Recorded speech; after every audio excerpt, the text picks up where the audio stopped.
Grunge, Beanie Babies, boy bands, bowl cuts? Let's take a trip through time back to the 90s. Which trend from your childhood do you wish would make a comeback? Let us know in the comments. Number 20. Bowl cuts. If you were a kid in the 90s, you might have memories of your parents saving money on haircuts by simply putting a bowl over your head and snipping around it. Pretty woman, the kind I like to meet. Of course, the bowl cut is a hairstyle that long predates the 90s, with figures like Moe from the Three Stooges donning this particular do. Heck, even the Beatles had their own mushroom cut versions. But many 90s heartthrobs famously sported this look also. Looking at you, Leonardo DiCaprio. Unfortunately, the bowl cut made many look less like Jack Dawson and more like Lloyd Christmas. Pardon me, Mr. Perfect! I guess I forgot that you never ever make a mistake! Number 19. The Macarena. Going to a wedding reception in the 90s? The question wasn't if the Macarena would be played, but when. This song, by Latin pop group Los Del Rio, took the world by storm in the 1990s. This was particularly due to its fun yet simple choreography. A remix by the Bayside Boys even topped the Billboard Hot 100 for 14 straight weeks.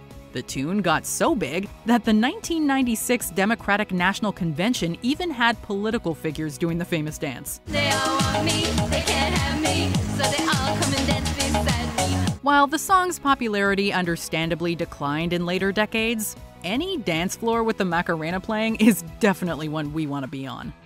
Number 18. Tickle Me Elmo. In the 90s, Tickle Me Elmo dolls were all the rage.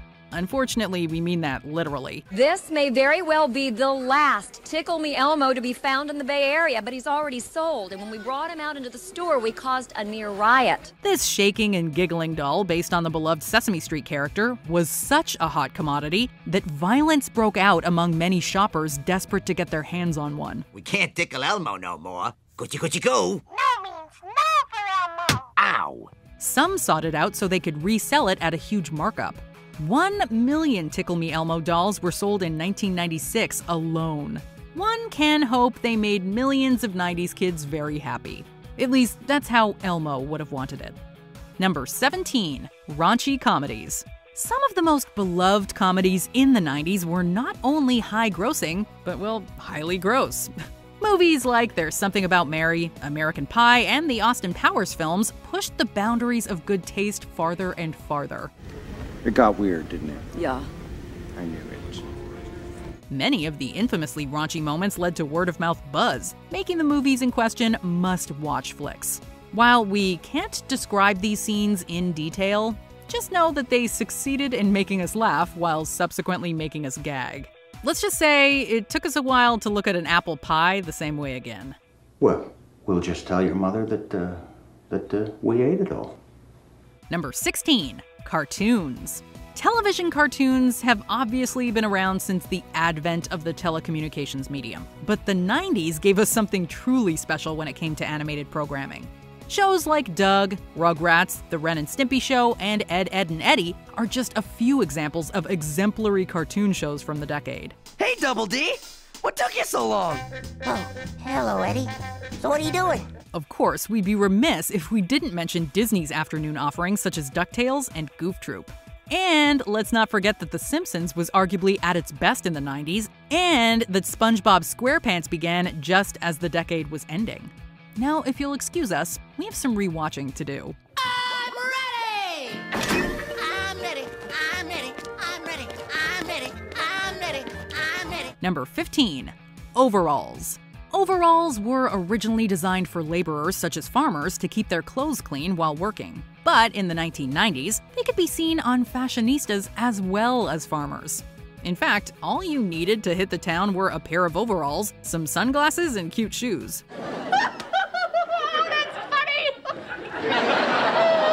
And if celebrities like Jennifer Aniston and NSYNC were wearing them, who are we to say no? Should the straps be undone though? You know it, Overalls are one 90s fashion trend we stand by, even if we seldom needed to actually protect our clothes from anything. I'm a city boy, you know, I got to get out to the mall, and I got to get out to the club and get my little groove on. Talk some of this hair, man. Now, what other clothing crazes can we take from farmers? Number 14, Wai Looks. The motto, bigger is better, might have reigned supreme in the 80s, but in the 90s, things were getting smaller, namely supermodel waistlines. While we were used to models being svelte, the 90s took it to a whole new level. Models like Kate Moss garnered just as much attention for their physiques as they did for their bold fashion sense. How ready was Kate Moss when Calvin Klein made her an icon overnight? The 80s were over, and the 90s, to me, represented something different. This trend also sparked worry about how young women might feel when comparing their bodies to those of supermodels. It might have looked good on the runway, but it sure wasn't a healthy look to emulate. But was Kate really to blame for the upsurge in the use of emaciated models, such as the painfully thin Tanya Court? Or was Kate simply another product of the fashion environment? Number 13, Pogs. Before NFTs, we were collecting a different kind of colorful tokens. Of course, these were typically found in the schoolyard and not the computer. Pogs were cardboard discs inspired by the game Milk Caps, which was prevalent in Hawaii. In the early 1900s, Japanese immigrants settled in Hawaii and brought the game with them. Over time, it evolved into a version played with milk and juice caps from a local dairy company in Maui, eventually renaming it Pogs after their juice that was made out of passion fruit, orange, and guava. Get it? The 90s saw Pogs become popular not just for gameplay reasons, but as collectibles. Kids would play one another in hopes of winning the pot and taking home some new Pogs. If that sounds a little like gambling to you, you're not alone. Many schools banned Pogs for encouraging gambling, as well as the general distraction they caused. And they weren't wrong. I got some cool Pogs. Elf Pogs. Remember Elf? He's back. In Pog form. You traded my soul for Pogs? Number 12, virtual pets. If your parents wouldn't buy you a puppy in the 90s, it was no problem at all. The 1990s pet of choice was one that didn't shed on the couch or have an accident on the carpet. My Tamagotchi angel's so heavenly. I love its pearly gate color. Virtual pets like Tamagotchi and Gigapets were a must-have toy for kids of all ages. Their needy features meant we got a lot more attached to them than we did our other toys. Gigapet! If you want your Giga to grow bigger, you gotta figure how to care for your Giga. Baby wants to play! It also meant that we were woken up at odd hours of the night to take care of them. And if we didn't, well, these 8-bit animals would go up to virtual pet heaven. Yikes. Number 11, HipHop Fashion. Hip-hop took off in a big way in the 90s. And it wasn't just the songs. People were also dressing to look like their favorite rappers, such as Kid and Play, Salt and Peppa, and the Fresh Prince himself, Will Smith. This meant bright colors, oversized shirts, and plenty of denim. The rise of gangster rap soon led to styles that weren't quite as flamboyant. This included iconic looks like Tupac's bandana.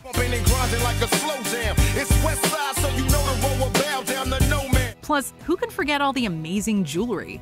Watching music videos on MTV helped introduce young viewers to artists they wouldn't have otherwise known about. Yep, 90s rappers certainly made a bold statement with their lyrics and their fashion choices. Number 10, boy bands. Male vocal groups had existed in the past, but the 90s ushered in a new era with the rise of the boy band. When you say that I want it that way. Groups like the Backstreet Boys and NSYNC captured hearts around the world with their magazine cover good looks, elaborate choreography, and songs that ranged from party anthems to soulful ballads. And it wasn't just the boys making waves either. Girl groups like the Spice Girls hit it big in the 90s too. Okay, so a lot of these groups were cheesy and their styles are definitely of their time, but we were always excited to hear I Want It That Way on the radio. Heck, we still are. Number 9, Rave Culture. In the 90s, warehouses weren't just for working. Dance parties known as raves made their way from Europe to North America. In large, open venues, DJs played rhythmic electronic music out of subwoofers so loudly that you couldn't tell the bass beat from your heartbeat. Like Woodstock, a desert rave attracts thousands of people of all kinds. Everybody's welcome. Like the hippies of another era, ravers say they all come in peace just to experience the event and each other. You could also count on seeing plenty of wild, colorful outfits, not to mention a plethora of glow sticks. These parties could go on for 24 hours and often caught the wrath of law enforcement for being unlicensed and containing illegal activity. 900 ravers were issued citations for $325. Surely something to rave about. The offense? Aiding and abetting the consumption of alcohol in an unlicensed public setting. Well, the party had to end eventually, but it was fun while it lasted. Number 8. Coffee culture. Learning that tall apparently meant small was just one way coffee culture dominated our lives in the 90s. We also had to learn the difference between a cappuccino and an espresso. Yeah, we all thought we were hot stuff with our hot specialty drinks. The whole purpose of places like Starbucks is for people with no decision-making ability whatsoever to make 6 decisions just to buy 1 cup of coffee. Plus, the Starbucks boom meant that there were drinks we could have with friends that wouldn't result in potential hangovers. The decade also ushered in an influx of hip independent coffee shops, although we have to admit they were not as fun as 90s sitcoms made them out to be. Central Perk, anyone?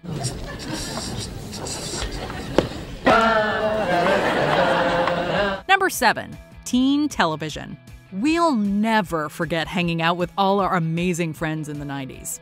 Let's see, there was Dawson Leary, Joey Potter, Donna Martin, Dylan McKay, and, okay, those weren't our real friends. But we certainly grew close to the characters featured on teen-oriented shows like Dawson's Creek and Beverly Hills 90210. Come on. Where are we going? Field trip. TV in the 90s captured the teenage brain like few eras have, with fantastical shows like Buffy the Vampire Slayer also finding room for human emotions. I know what you're after.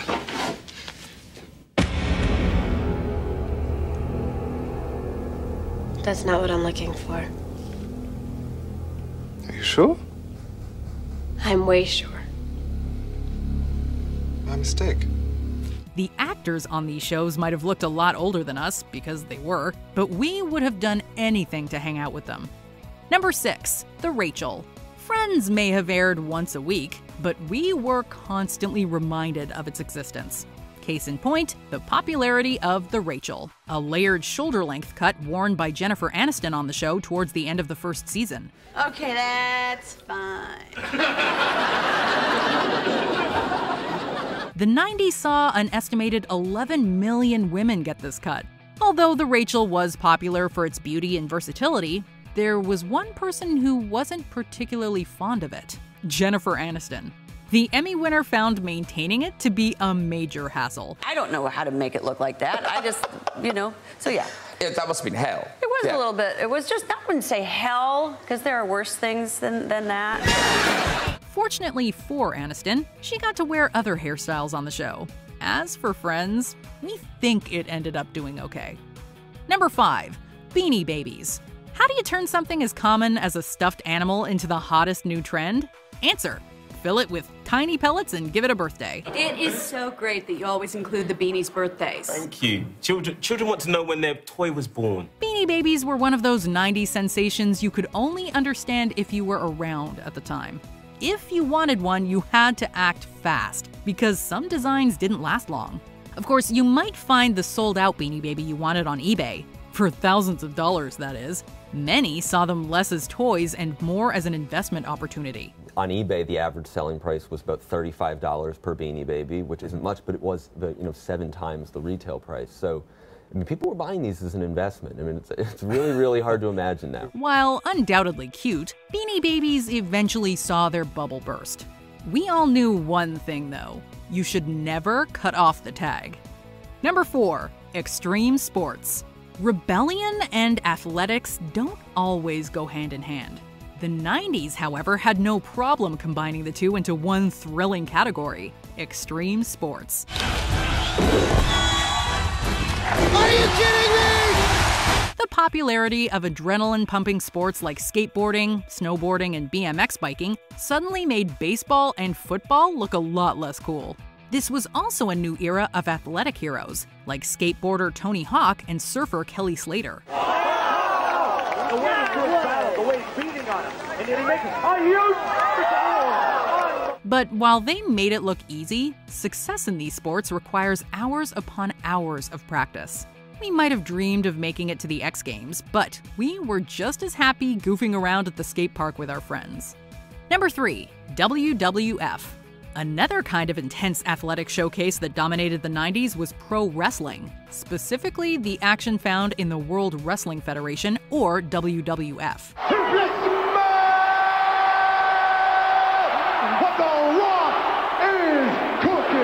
Now known as the WWE, this organization ushered in a new generation of superstars whose physiques were matched only by their charisma. The Federation's Attitude Era, with iconic figures like Kane, The Rock, Chyna, and Stone Cold Steve Austin, made it feel like anything could happen.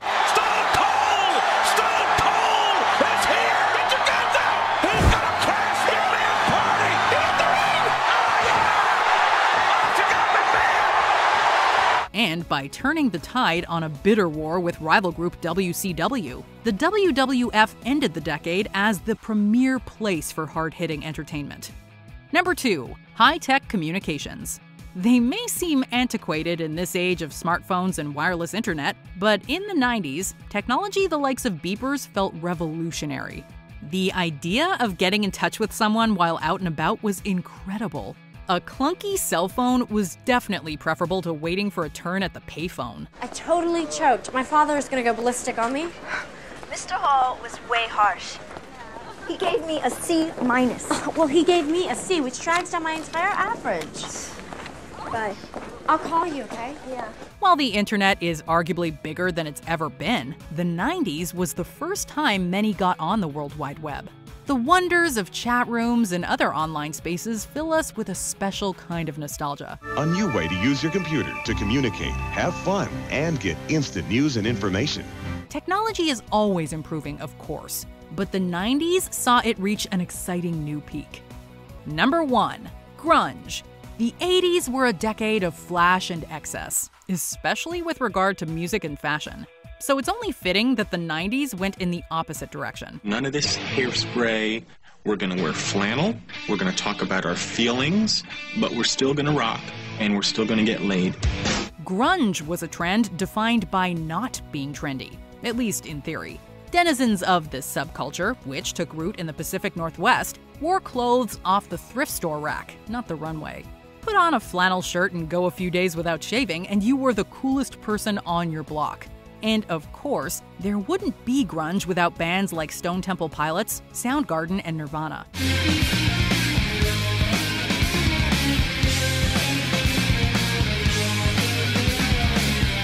Their angsty lyrics and searing riffs were the stuff of legend.